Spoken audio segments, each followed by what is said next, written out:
How's it going? This is Bilal with the Wallaway Foundation, and here we have two very interesting young individuals here. How y'all doing? Good. How are you? Hanging in there. Chilling. Okay, all right. Glad to hear that. And y'all are still in high school, right? Yes, sir. Okay, cool. And which grades are y'all in? Both entering senior year. Both entering senior year. Okay. And how do we feel about that? Excited? We're ready to get it over with? How are we feeling? A little bit of both. I feel like I'm pumped for it. I'm ready. But at the same time, there's, I think, the same hesitation that all of the other seniors probably have right now, or just any student around the world right now, because of those 2-ish years that we had taken away from us because of COVID and stuff. So I still feel like a sophomore going into senior year. I see. And with y'all's education here in the U.S., did y'all have to how was the transition during COVID time? So for me personally, 8th through sophomore year, I was in Japan. So my experience is very, very different from people here. So I think my perspective will be different than hers. But for me personally, Japan, it's an honor-based society. Everything's built on respect. And so when the government tells you to wear masks, everyone will wear masks. And if you don't, there's a certain level of shame that's attached to that. So because everyone follows rules for the most part, the spread was pretty minimal. And because of that society and culture, we were able to, after kind of the first big wave, our school was very good at adapting. So we kind of did mix of online, offline, and try to stay online or in person as much as possible, which I think was very beneficial for me as coming back junior year. For her, she was online or very rarely some people were in person, but yeah, it was easier for me to transition back just because I've been comfortable with seeing people and going into a classroom. Okay, interesting. Yeah. So on the complete flip side for me, it was, I'll say it, the U.S., most of the people that were, especially the high schoolers, it wasn't the same level of responsibility, I guess, with mask wearing and stuff like that. And so I'm Chinese, which has a lot of similar cultural norms as Japanese society. So it was kind of hard on me in the sense that I had that same honor-based kind of system ingrained in me, and I was when I go out, I'll wear a mask. You do you. I'm not gonna force it onto you. But going out and as a high schooler, I saw a lot of people just whatever, it doesn't matter. And then also recently I lost a friend to COVID, and so that hits it, and that it's not some old. I'm not it's not an old person. It's just one of us. He's a younger kid, but So it was really frustrating for me in the beginning, especially at our high school, and I'm sure this applied to a lot of other high schools as well. A lot of kids just were whatever, and it comes with a bit of the immaturity, and also that also comes with a lot of the separation, the kind of loneliness. Yeah. A lot of people missed out on that kind of growth period because there was a lot of time that we missed out on so for me, our freshman year, sophomore years, and for a lot of other people, their middle school years, elementary school years, those are some pretty critical years. And I've seen studies about how a lot of younger kids straight up just cannot read because their parents didn't give them any help when they were at home. And there's other kids who, their parents were really diligent with it, and they're way above their level. Right. And so it's really that kind of separation, it really sets you apart, and it really, that's what it is, it's the isolation. So I think there's a lot of difference, and especially it was evident for me when we were coming back. A lot of people would be distant or just completely different people. And also just, so he said, they were able to transition back smoothly. A lot of us weren't. A lot of us were just super awkward. It was rough. Yeah, it was rough. We were in the same classroom, so we're thinking about the same stuff right now. But, it's kind of rough. You see some people who just, most socially awkward people ever. It's not that they're bad people, and it's not that it's horrible, but, you can tell the difference between people who had the quote-unquote normal high school experience, or when you compare people who, just didn't. People who weren't, like, able to communicate with people in person like that. It takes practice. Yeah. Yeah, well, that's definitely true. That's definitely Which is true. weird to think about. But it takes practice to be good at talking to people. Yeah. I mean, you see that it's like if you're ever in a situation where you're not able to talk to people for a couple of days or a week or something like that, you can see that, and it's just like, wow, this is... It feels bizarre. Yeah, extremely bizarre. Extremely bizarre. And it's, like, funny because it's used as, like, a torture thing. Yeah. For a lot of people, like, driving people, like, insane. Yeah. And you think about how, I mean, it was unintentional, but, like, half the world got, like, driven insane just at home. Yeah. Yeah, a lot of people, or sometimes people will say that they prefer being alone.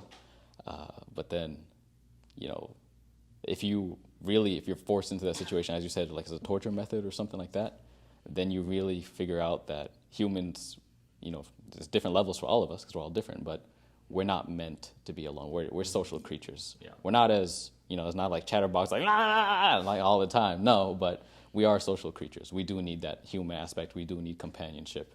And without it, we don't do too well. Yeah. But did y'all know that, in other parts of the world, there are some people who didn't have the availability of technology. So when COVID came, they literally were completely out of school for an entire year. So some for an entire year and a half. Like there was some people who were graduating or supposed to be graduating. They're in their senior year, but because of the pandemic, their senior year was put off for an entire year and a half. So, it's very, very interesting perspectives depending on where you were. But, based on what y'all said, do y'all feel like, the pandemic and what y'all went through at that point, do y'all feel like it kind of forced you to mature a little more or forced a little more responsibility on your shoulders? I think yes and no. We were given the freedom for a lot of the time to do whatever you wanted, but for, I guess, us two specifically and just our friends, because we're in, like, the IB program, which is the International Baccalaureate. So once we transitioned back to school, in, like, our junior year, we were 100% just forced to be responsible. So it was kind of gradual, it took a bit of learning over quarantine and whatnot, but for me personally, over quarantine, I kind of just completely let go. I did whatever I wanted 24/7, and a lot of it was also just, like, the isolation kind of thing. A lot of it was, like, not like, oh, I'm having so much fun, it was the, like, depressive side of it, which I'm sure a lot of people can relate to.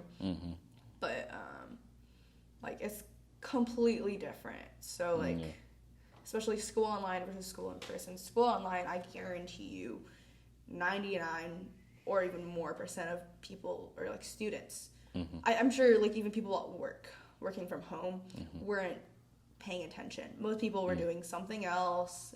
Everyone's attention span is completely, like, burned right now. And then whereas when we're thrown back into school, you're sitting down, or, like, if you're thrown back into work, you're sitting down, you're at a desk, you're supposed to be focused, you're listening to these long lectures that you can't put on 2 times speed, you can't turn on captions, you can't be snacking, and, like, for me personally, I don't know if this was a thing for anyone else, but the masks were really warm, and it put me to sleep, like, every class. They put you to sleep? Yeah, because the warmth, I don't know, it's just, like, when I'm in bed, or, like, I've got a blanket wrapped around me, it put me to sleep. And it was so hard. I would struggle to stay awake in class. It's just a lot of different things. And then slowly with, like, mask bans being, or not, but, like, the restrictions. Yeah, the restrictions, regulations, whatever. With those being lifted, it got better. But yeah, it was definitely pretty big. Okay. That's interesting. And going into this coming school year, y'all are starting school soon, correct? 17th. Okay. So coming into that, since unfortunately COVID is still here, it hasn't left us yet. Everybody's telling you, hey, get lost, bro, but he doesn't want to leave. He's just sitting on the couch. He doesn't want to leave. But so what kind of restrictions or what kind of COVID protocols has your school told y'all about going into this school year? None. Okay. So And it's been that way for a while. Texas being Texas, which in of itself is good and bad, right? Mm-hmm. I enjoy living here, but I think the beginning of the year, you're strongly suggested to wear a mask. Mm-hmm.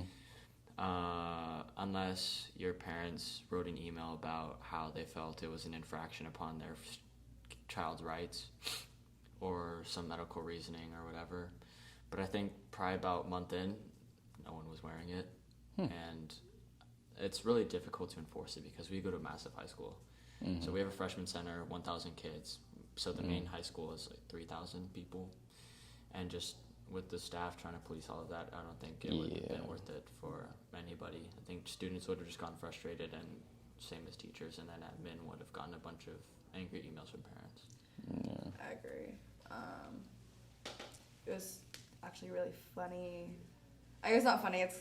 It's interesting to see, like, towards like the January-ish time after winter break is when it really hit, when literally nobody was wearing masks anymore. Like, I personally caught COVID like January-ish, which is when a lot of the other kids at school also caught COVID. Of people. That's when you noticed that everybody stopped wearing masks around then as well?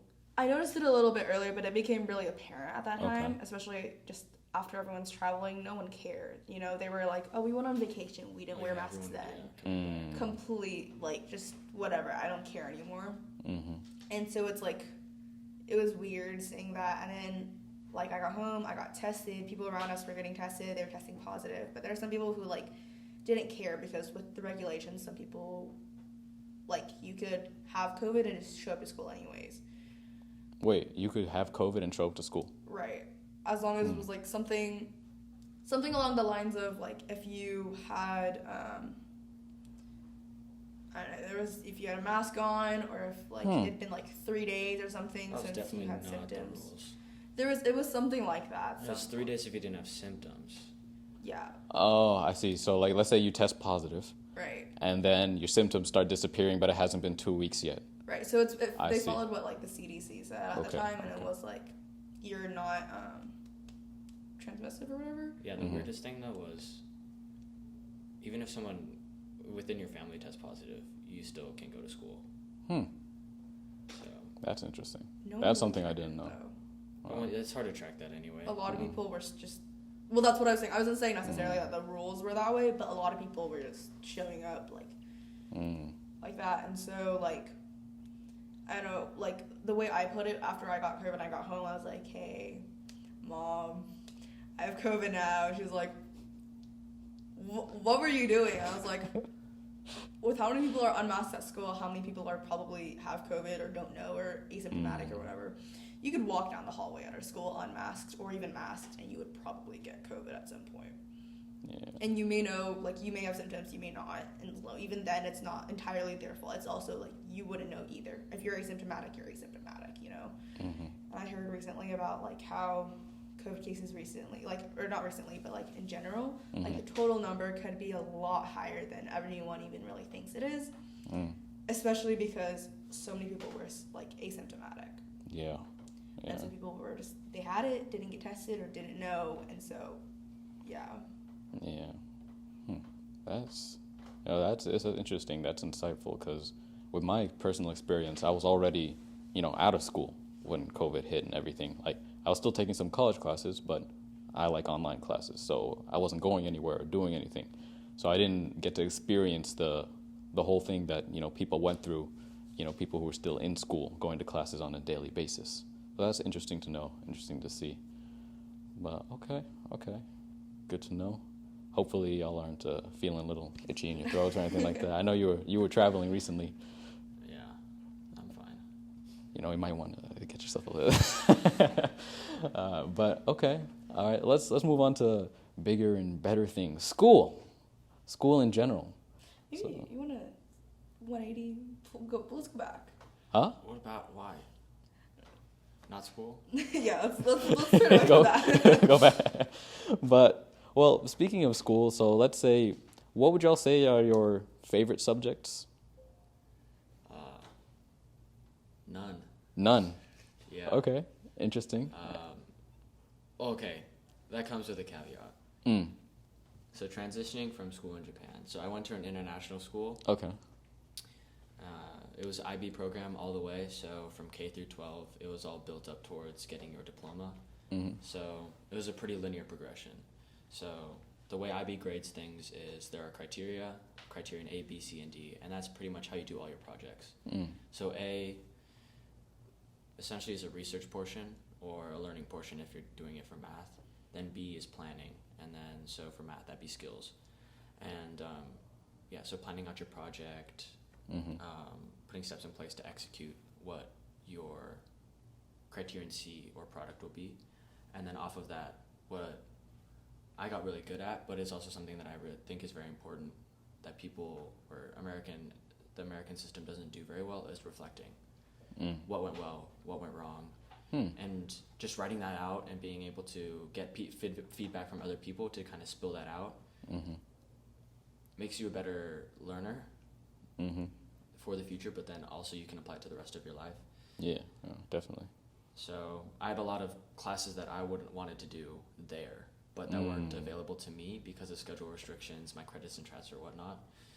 So the past year I've been pretty whiny about everything, but I can adjust. I managed.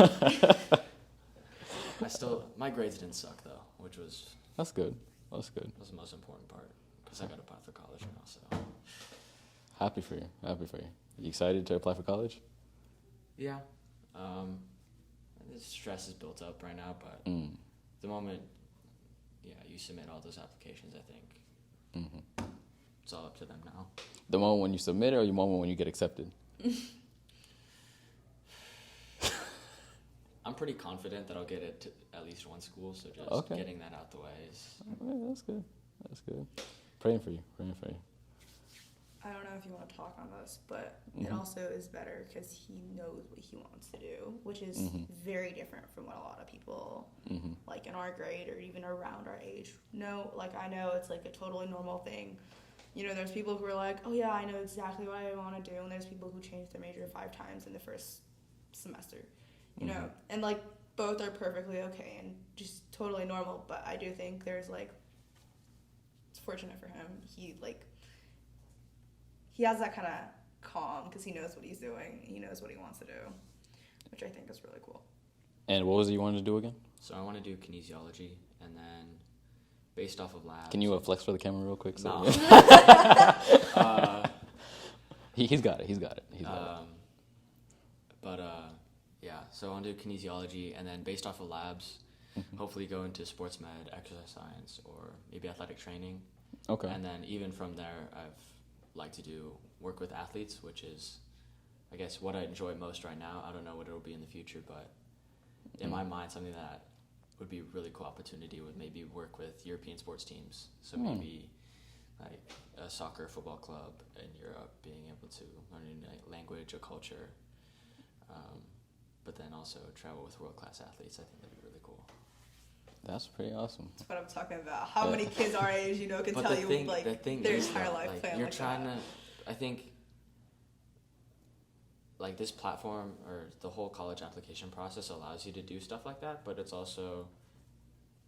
it's not ride or die. You can change your major.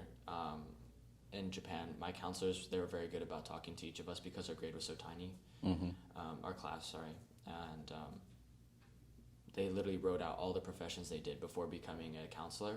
And so one of them was airline flight attendant, one of them canned salmon in Alaska, lifeguard. I mean, there's a lot of different pathways that people take to end up where they're supposed to be. That is very true. And so I think what gets hyped up a lot is that you need to decide now at people who aren't even 18 years old yet.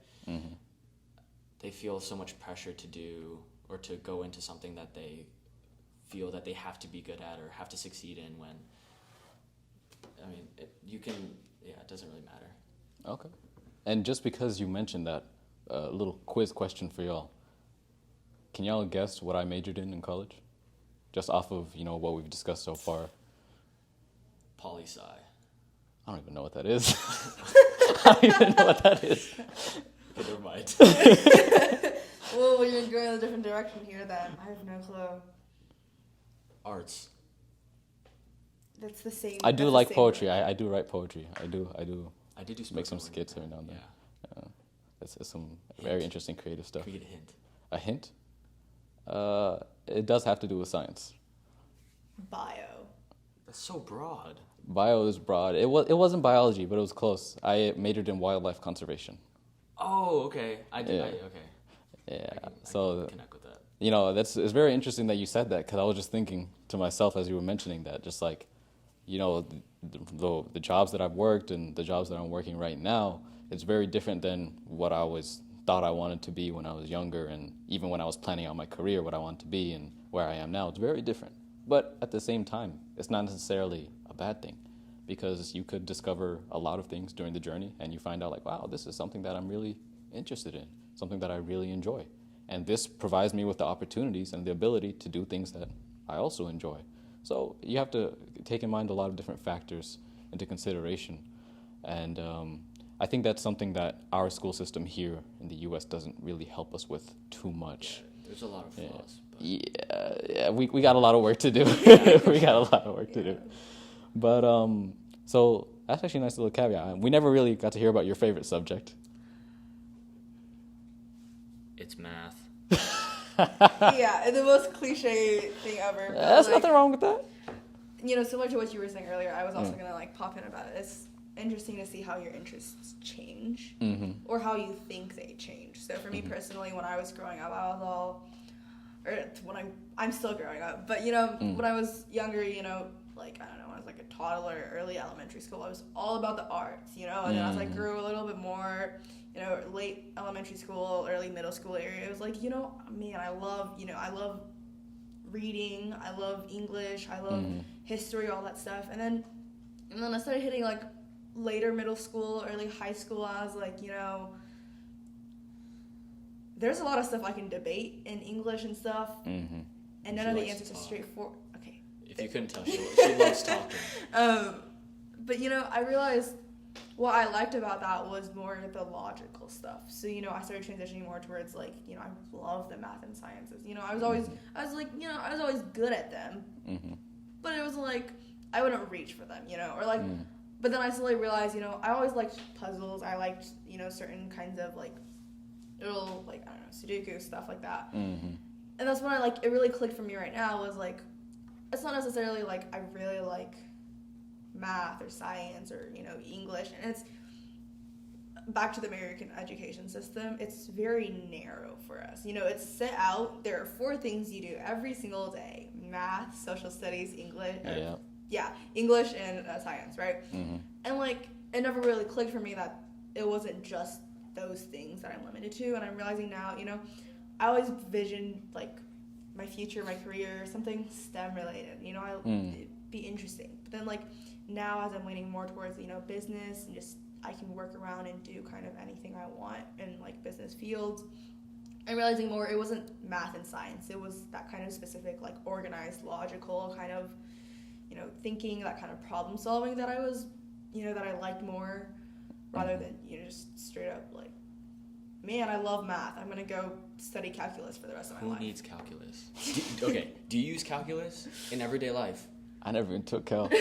I kid you not. High school, college, I never took. I think I took pre-Cal. Okay. But that was it. I don't even know anything from it right now. This kid did a social experiment on their math teacher. 15 seconds, used like list every 3 everyday objects. They said phone, toothbrush, and something else. You know what they didn't say? Calculus. Therefore, calculus is useless. I don't know why we're teaching that in schools. We do not need it. It is so unnecessary. He's saying this to your face. I said this straight up to my geometry teacher's face. And he goes, I did the thing on him. I saw the trend. I was But like, that's valid though. Let me do it. Did he say it was valid? Was no, it it's, Wang? yeah. He's like, Was it I Wang? never told you. I know. Yeah. I Of course it was Wang. you're gonna have to cut his name out. But he was like, I never told you would use geometry in everyday life. Pythagorean theorem. But like, Oh no. but you know, but also he was like, you know, but there are some ways you can use geometry specifically. Other math, maybe not.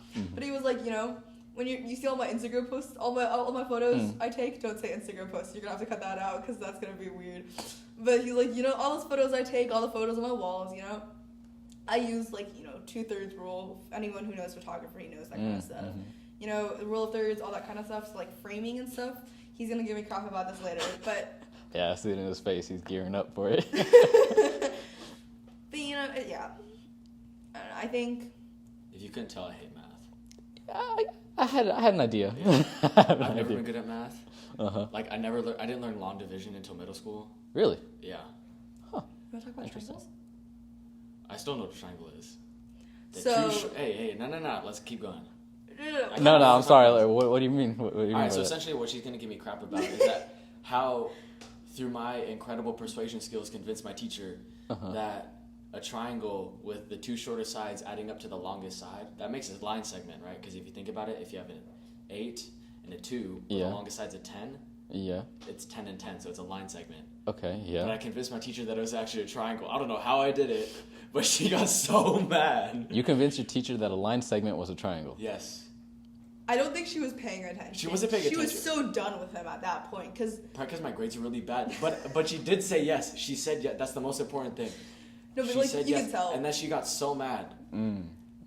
I see. It's okay. With our dynamic, I'm pretty sure she was just done with us. I don't think she said yes. She was just saying, yes, get away from me.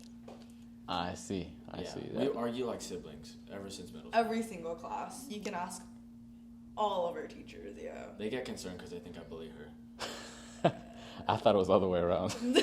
That's also fair. They get concerned both ways. They're just concerned, period, for us. Well, good to know. I'll have you know I'm a little concerned as well. But it's okay. It's okay. I can tell that it seems like a healthy dynamic so far. I don't know what goes on off screen, but I don't know. That's up to y'all. That's up to y'all. But so we heard some stuff about your favorite subjects or the lack thereof. Also heard some stuff about your least favorite subjects. So in general speaking, like as a whole category, do you like or dislike school? Okay. Okay, I feel like you're about to gear up for a whole essay. Let's go. Summary, both of us like it. Speak for yourself. He's a liar. The inherent intent of school is a beautiful thing, right? It's to grow the youth into, in my mind, education. The whole education system is designed to cultivate children, to help them accelerate them into excelling what they need to, or what they feel they could be good at, right? But I think what I really don't like about it right now is what you said. You have 4 columns that you go through. You have your math, your science, your English, your history, social studies, whatever, and then maybe your art, maybe your athletics. That's pretty limiting. And within those, there isn't much variation. And so instead of pumping out unique individuals in the education system, just pumps out carbon copies of people who go into similar fields. So like all the math people probably look the same, all the science people probably look the same, all the social studies people look the same, and it's really frustrating to watch because there's a lot of people who I know are really talented, or whose talents that we may not be able to see because they're not being exploited in the way that they could be. And what's more frustrating is that there's no quick fix, right? The education system is so ingrained within society. To change that would take hundreds of years. So it's a problem we're stuck with. I agree on that. I don't like, but... Okay, rephrase. We don't like the school system. We like learning. We like learning just in general about like a lot of stuff. And I think that's the same that applies to a lot of people, but the way, like you said, the school system set us up, it's to not learn, it's to regurgitate. Yeah. And likewise, it's like, this is a whole different direction of how the school system's quote unquote failed us, which is, what a lot of people are saying nowadays, because they're, more people are realizing it, which is good, and, hopefully maybe 100 years down the line, we will get that change. It's going to be longer than that, but it's okay. It's going to be a while. Very optimistic. I'm just saying, we'll take care of ourselves. Everyone else can figure it out. We'll figure it out. No, but okay, we're the generation. We've been told this. I think the generation before this was told by the previous generation is that you're the generation that's going to fix everything, right? Mm-hmm. We've sort of been building up towards this massive calamity where the world will be on a knife's edge, and our generation is supposed to walk over to the side that tips the scale to continuing life on Earth, right? And I think that, sure, I do believe it's our responsibility because I think we're the last generation to where damage is irreversible. And so, but we're not being equipped in the correct ways to be able to do that. So, like, our voices are very small, and I think the people in power are very delusion to what is actually going on because of the people around them are simply supporting what they say and not contradicting any of their thoughts and ideas. But what can you do? Yeah, it's true. On that. Thank you for coming to my TED Talk. On that, like, I realized recently, not even recently, but like I've had this realization for a while, just people around you, the people you're surrounding yourself with, even if the rest of the world's burning up in flames, it's important who you surround yourself with. So making sure you're not just surrounding yourself with people who are like, oh my god, you're so great. Oh my god, I agree with every single thing you're saying. Yes. Yes, man. Yeah. Or yes, women. That's why we're friends. So like we're always fighting, but like we get the contradiction we need. We'll keep each other in check. Usually it's him keeping me in check, but like there's those moments, and that's why it's by surrounding yourself with the right people. I mean the people who will tell you when you're doing something wrong, when you need to step it back up. You're like, okay, I get your situation, but you got to keep going.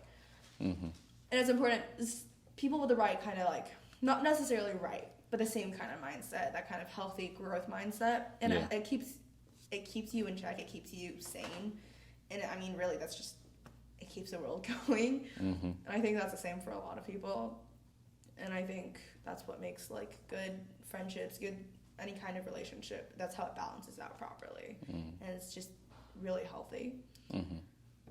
Circling back to the education system.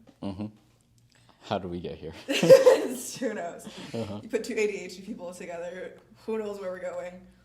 It's just you, bro. A real, genuine, healthy relationship here. Yeah. Your words. My answer was on topic. No, go ahead. No worries. Well, no, it was like not just the school system's like sectioned us off into like sections, not just subject wise, but also learning method wise. Oh yeah, we also put ourselves in cliques. Yeah, and just with like we're tribal people. I think that's interesting. That's another thing. I think that's just part of our nature. If you go back to it. Yeah. Going in circles here. We're back to it. We're social creatures. Yeah. But yeah, and it's weird because again, like they're not supporting us with that, and so like again with the COVID thing, it's just. No, we're going all the way back. Yeah, I have no clue. Let's keep going. We'll keep going. No worries. But so one thing that I would like to ask y'all is, when you get home, like let's say you guys are at school, blah, blah, blah, you're learning or you're not learning, you're just bored out of your mind, whatever it may be. After you get home, do you find yourselves rushing immediately, passionately, be like, I have a 5-page essay to do, let's do it? That's him. That was once. Once. He also never gets home, so it doesn't matter. Yeah, I stay at school for an unnecessary amount of time because I just hang out with people and I don't know. Sports, athletic stuff. Yeah, I talk to people. I'm an introvert, which is strange, but I just like the presence of other people. I don't necessarily have to. But I rush home to watch YouTube. I see. That's why I have a vast knowledge on nothing. Nothing in particular. You said a vast knowledge of nothing.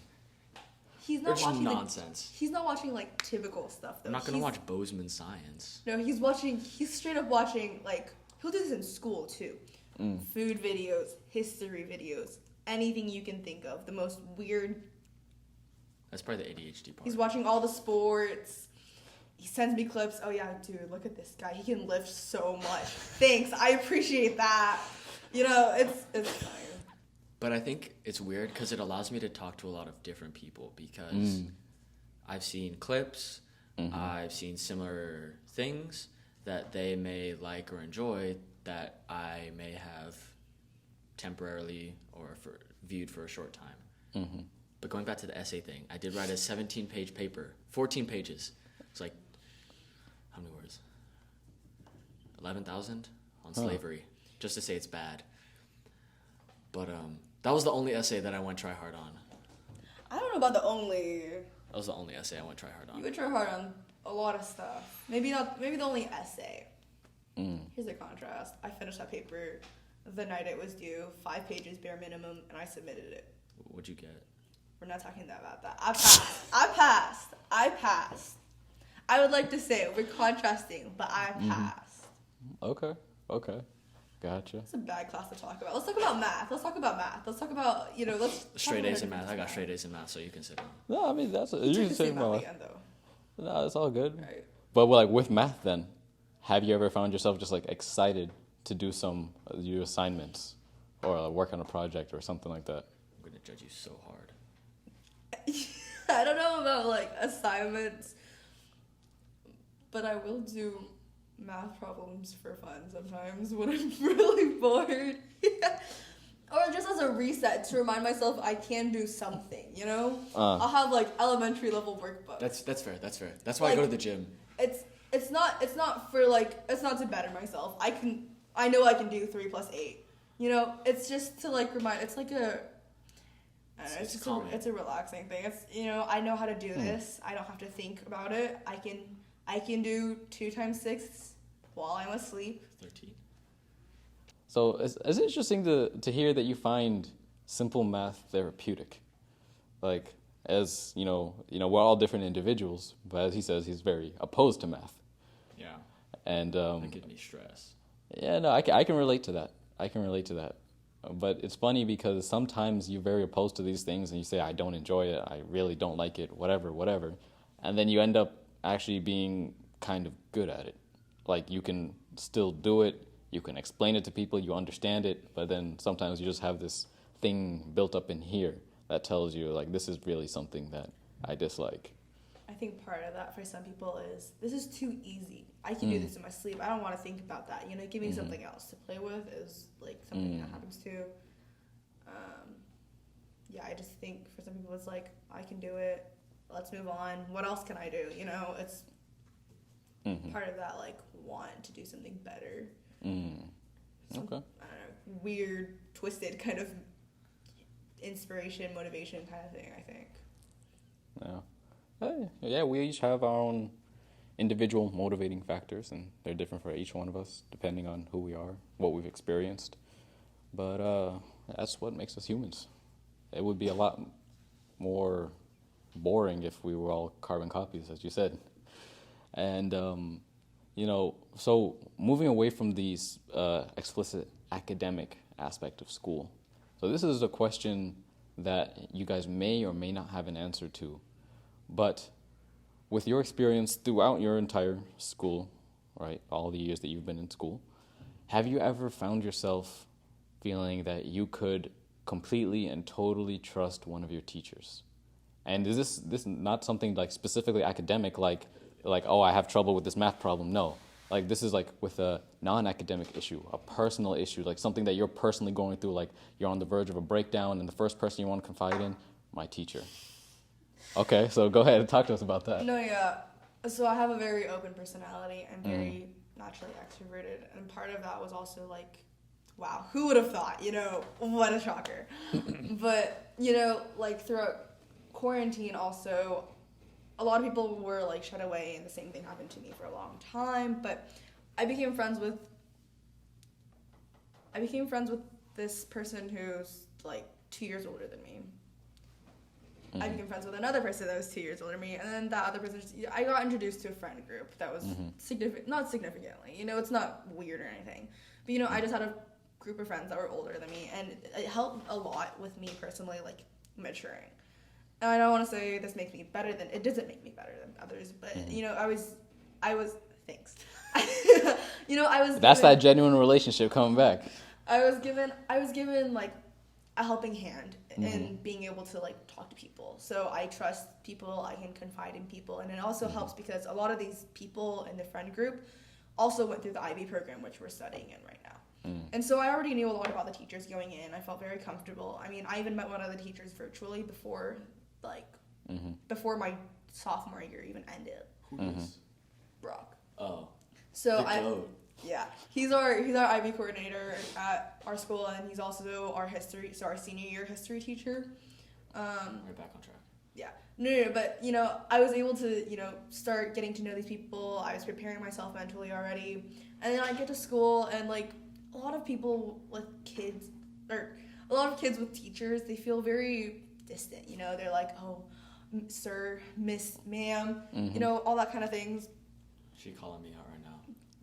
They feel like this need to like have a wall, like, oh, they're authoritative figure, And this might be the case with a lot of other schools or teachers or authoritative figures, but for our teachers specifically, with our IB teachers, they're very open, they're very welcoming, they're very friendly.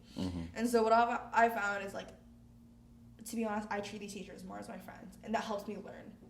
And I can confide in them. Half these teachers know my entire life story. They know more than my counselor knows. You said half of those teachers? Not even half. Half meaning like a lot of them. Most of them, actually. Actually, I think just about all of them know a lot about my life.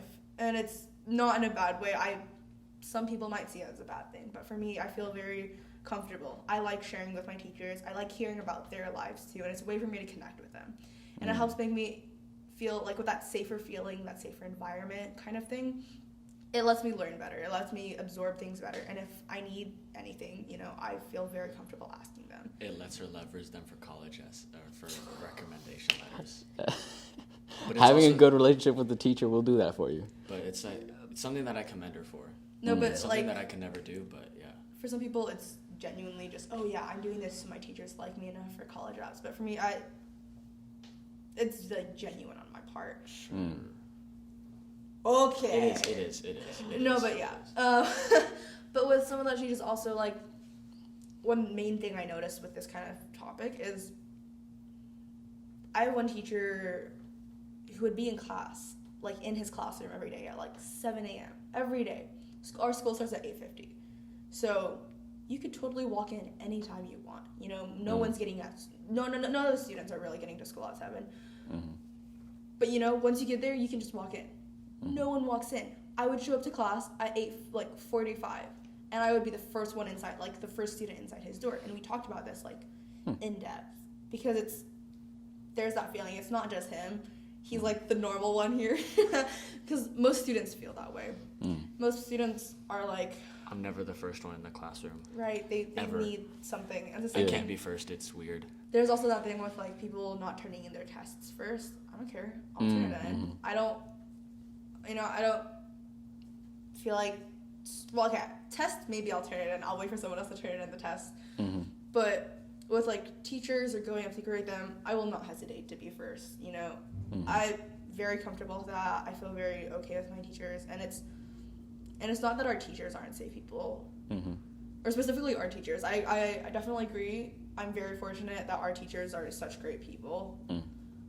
And there's definitely situations where you don't have those kinds of teachers. I'm so fortunate that like I don't have one teacher. I have like all of my teachers I feel this way about.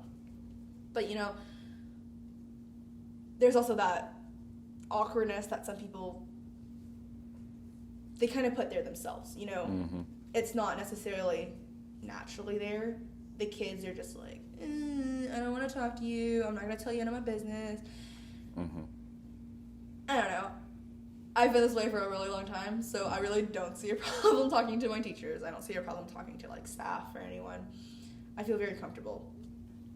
But like this has been a thing since like middle school, elementary school, I've always been very open and close with my teachers. If I need help, I'll ask for it. Okay. Sometimes, or I'll be close enough with my teachers that if I need help, they can tell, and they will be like, Amy, you have to take a break. Which happened earlier this school year. I was like, I was just really struggling. I was like, whatever, I'll power through.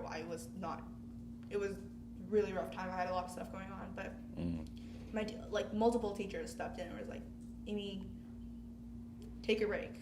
I'm giving you this extension, or I'm giving you this help that you need, or I am free this day. Come in and we'll do extra tutoring if you need. And so it helps both of us in that way, and it also helps because I know a lot of teachers want to connect with their students. That's why they're teachers, They're not just teachers for the paycheck. No way are they. No one's a teacher for the paycheck.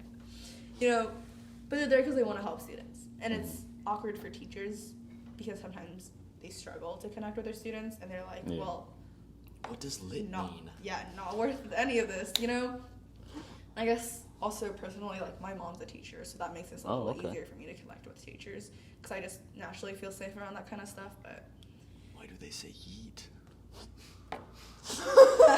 Don't ask me. That's a question for a different teenager. He said, why do they say yeet? Okay. No, that was very insightful. So, not to stereotype or not to be racist or anything, but as you guys mentioned earlier, you're both Asian, right? I'm definitely not Asian. So there's a lot of things I don't understand about Asian households. So do you all feel that, coming from Asian households, that there is more pressure academically or in school to perform well in school? I have a very different answer than she does. Okay, there's nothing wrong with that. Go ahead. So, I'm a fifth generation born in America. Okay. Which means that I look Japanese, but internally the way I think, the way that I guess I interpret things is through an American lens. And same thing for my parents. So yes, my mom wants me to be good academically. She wants me to get into a good college, but I don't necessarily think that stems from that pressure of Asians coming to America where they're either first generation or they're immigrants, where that pressure is immense because of the effort that your family's put into to try and sail across the Pacific to start a new life. Like it makes sense for them to want you to have to be successful. The pressure to put down the roots themselves. Yeah. And so for me, it wasn't really there. I mean, of course my mom's going to push me, but it's not necessarily just academics and just getting into college. Like, I played a lot of sports growing up, which is why I want to do kinesiology. So my mom, I think she did a good job. She tried her best to balance out academics and being good at school and, getting that solid job, but also letting me be a kid and allowing me to be a well-rounded person. Okay. Yeah, so I'm also very fortunate in the sense that I have a lot less pressure than I'm first generation. So my parents immigrated here and then I was born here. But it's very different, I guess. I still don't have like the super pressured perspective because like I was very fortunate that my dad has his faults, but he also has a lot to admire. He really just set down those roots. He was the first one here, and then later my mom came over, but it's actually really incredible if I think about it. My dad set down like really solid roots over past 20 just a little over 20 years he's been here. He set down really solid roots, he's all these connections. So like he set up a very good background for me to have. So I don't have the background of, a wind can blow and I'm going to fly back to China or something. You should cut that. That was really weird. But I'm very fortunate that, I don't feel the need to have to set down the roots. My dad set down solid roots. I'm very comfortable, and sometimes it pushes me towards being, complacent. You know, sometimes I get too comfortable. He's gonna nod like crazy because it's true. But you know, I'm very fortunate. I don't want to do English homework. I feel tired. Oh no, everyone else does. No, but I'm very fortunate to have my parents be there for me. And so, in a similar way, my mom has also pushed me, but she also knows, you know, also because she's a teacher, she understands the well-rounded aspect, and she really understands how, like, kids work. So, growing up, she's always helped me a lot she pushed me towards a lot of arts. I was never really athletic. It's thanks. But it's painful to watch. But it's okay. Everyone has their strengths. Facts. No, but yeah. Okay. Back to arts. No, yeah, my mom Choir. pushed me. Yeah, my mom pushed me towards arts. I found when I was younger, I started piano at 4. I started, you know, I did like painting. It's so arts. Asian. Oh my god. It's so Asian. But There's nothing wrong with that. But it wasn't just my parents pushing me to do it. You know, I ended up fighting my parents a lot later on. They're like, "You're not practicing. You can quit now." I was like, "But I don't want to quit because I did like music. I really like piano. In fact, I'm thinking right now about getting back into piano." Yeah, same. Glee club in college. Yeah, you could do Glee. That'd be good. Sorry. But I'm very musical period. So right now I do a lot of singing stuff. I teach like voice lessons too. Okay. So stuff like that. But also my parents have also provided community. So they have a group of family friends here who are also like literally like same background. So, you know, Chinese people who immigrated here and they have kids here. And so that's provided me with a community to feel safe in as well, just to talk to. And then also, my parents are really iffy on this one. But, you know, gaming as well. So I got into gaming like around when quarantine started, and so it was very good for me. I don't want to say very good because I'm awful at all the games still, but it's that like community environment. So like it relieved a lot of pressure. My parents supported me to like partake in those activities as well. That was your initial stint with gaming when quarantine started? Kind of, yeah. My parents always steered me away because they're like, you're going to rot your brains and stuff like that. Which is true. Yeah. But the people she's met I've met a lot of really great people. They're very supportive. From what I know, they're great friends to her. Obviously, you're not playing on Xbox. I'm playing League of Legends, so I don't know how fun. Okay. I don't know. It might be a little bit worse. I've heard some things about the League of Legends community being very toxic, but to each their own. I'm fortunate because I've started my own nonprofit from that. So yes, with my parents have supported me a lot through that. So I have that pressure. It's very similar to you, honestly, but I have that pressure, but also a lot of support. So the pressure is like, you know, it makes sense. You know, the support, the resources they've given me, I can meet the expectations there. Can you tell us a little about that nonprofit that you started? Yeah, so I set up a gaming nonprofit. So how it runs is we run, you know, video game tournaments. We started off with just League of Legends, and then we expanded to Valorant because it's what I'm most comfortable with, what I'm familiar with, what my friends are familiar with. So I source my staff from my community, my friends. I co-founded this technically with my friend because I'm just going to keep using friends without any names, but, you know, we saw someone else in the Ivy program host a tournament, and we were like, you know, this is going to sound really bad, but we can do better, you know? And so we were like, it's a solid idea. Let's take it and do better. And so my sophomore year, spring, we hosted an event. Since then, we've rebranded, we've expanded, and we're going technically internationally. We've had people play from Europe. As long as they can play on, you know, North American servers, because I'm not the LCS, I'm not big deal. I can't connect those servers like that. But, you know, if they can play on North American servers, they're more than welcome to. It's for charity, you know. Okay. So there are entry fees because it's for charity. Except, you know, yeah. So we take those funds, we take donations, and then we set that up, and then, we just raise money and donate it to whichever charity we're supporting at the moment. We're also very fortunate to have a lot of her bank account. We're very fortunate to have a lot of sponsors and donors as well, and we've had really great beneficiaries so far. Yeah. Wow. Okay, that's really awesome. I'm praying for your success in that field and the growth of your nonprofit. I'm praying for your success, with kinesiology and your goals in kinesiology. Appreciate it. And really appreciate y'all's time. This is very insightful for the next generation and going into the future. And, thank you guys very much.